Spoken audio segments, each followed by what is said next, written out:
Finally today, OSU and Department of Wildlife researchers tell us about a species in our state that many people may be unaware of, as well as the impact that it has on our ecosystem. Here's SUNUP's Elizabeth Hockett. Deer, turkeys, coyotes, bobcats. These are all species known to be living around us. But there's one lesser-known animal hiding in the shadows of Oklahoma's trees. Black bears. In 2017, a research project was conducted studying the population of black bears in Oklahoma. But have they always been here? There were originally black bears in Oklahoma. The black bear population in Oklahoma became extinct in the early 1900s. In the 1950s and 1960s, the Arkansas Fish and Game reintroduced black bears. They brought black bears into Arkansas from Minnesota and from Canada, and eventually by the late 90s, they started to move into Oklahoma.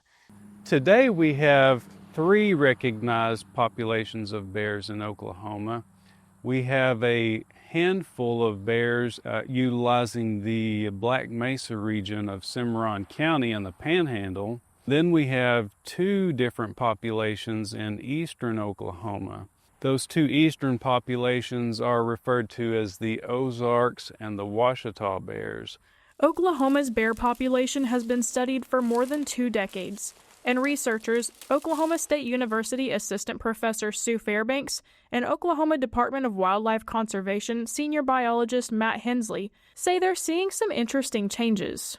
When we first started working with the research on the black bears, a lot of people we talked to had no idea that there were black bears in Oklahoma. But that's not necessarily the case anymore. So I think there's a lot more awareness of black bears, and largely that comes from the movements of the males, because they are seen in places that they've never been seen before. Another factor that contributes to an increase in sighting reports is an increase of human traffic into areas where bears are, especially down in the southeastern part of the state. In the Ouachita National Forest, we've seen over the past few years an increase in tourism in that part of the world.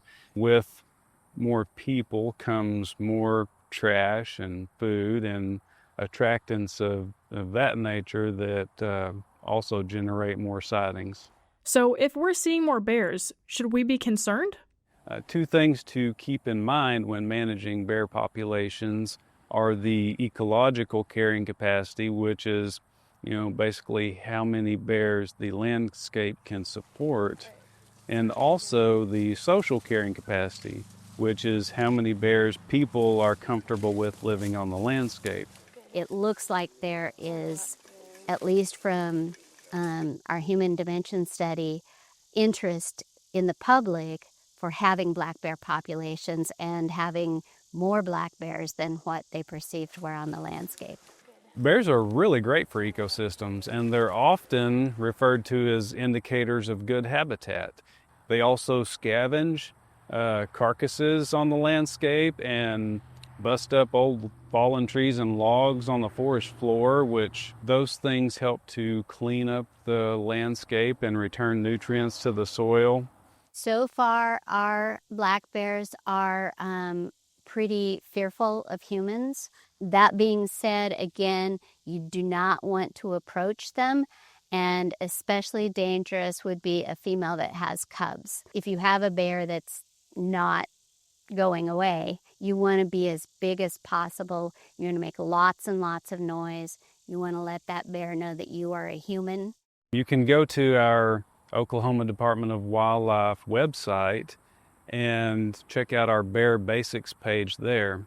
There's also a really good program called BearWise, and they give a lot of tips on living with bears, hiking with bears, all that kind of thing. So it's a very, very good reference.